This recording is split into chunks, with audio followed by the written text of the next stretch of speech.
আমরা আমাদের প্রয়োজনের স্বার্থেই বিকাশ অ্যাকাউন্টের মাধ্যমে লেনদেন করে থাকি, কিন্তু আপনার বিকাশ অ্যাকাউন্টে হ্যান্ডসাম অ্যামাউন্টের অর্থ রয়েছে।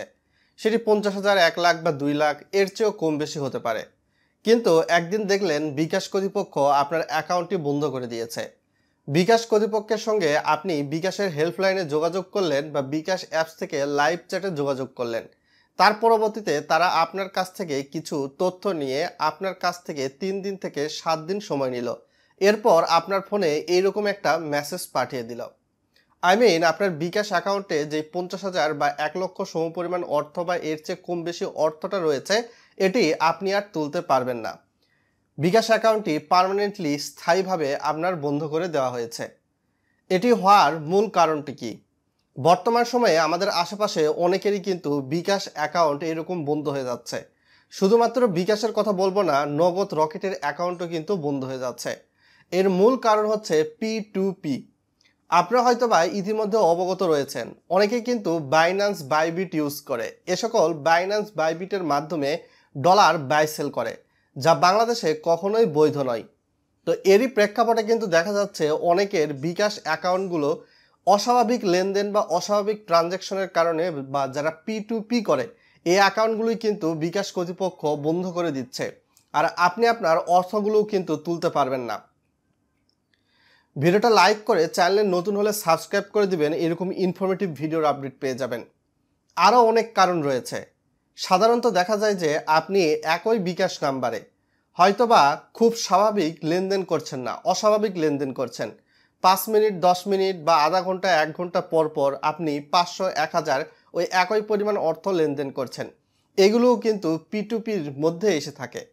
তো অনেক ক্ষেত্রে আপনার বিকাশ অ্যাকাউন্টে এই অস্বাভাবিক ট্রানজ্যাকশন বা P2P হওয়ার কারণে একই নাম্বারে একই দিন আপনি বারবার ট্রানজ্যাকশন করছেন, এ কারণেও কিন্তু বিকাশ কর্তৃপক্ষ আপনার বিকাশ অ্যাকাউন্ট বন্ধ করে দিয়ে থাকবে। উপর থেকে নির্দেশনা রয়েছে, যারা জুয়ার সাইট বা ডলার বাই সেল করবে তাদের অ্যাকাউন্টগুলো কিন্তু বন্ধ করে দেওয়া হবে।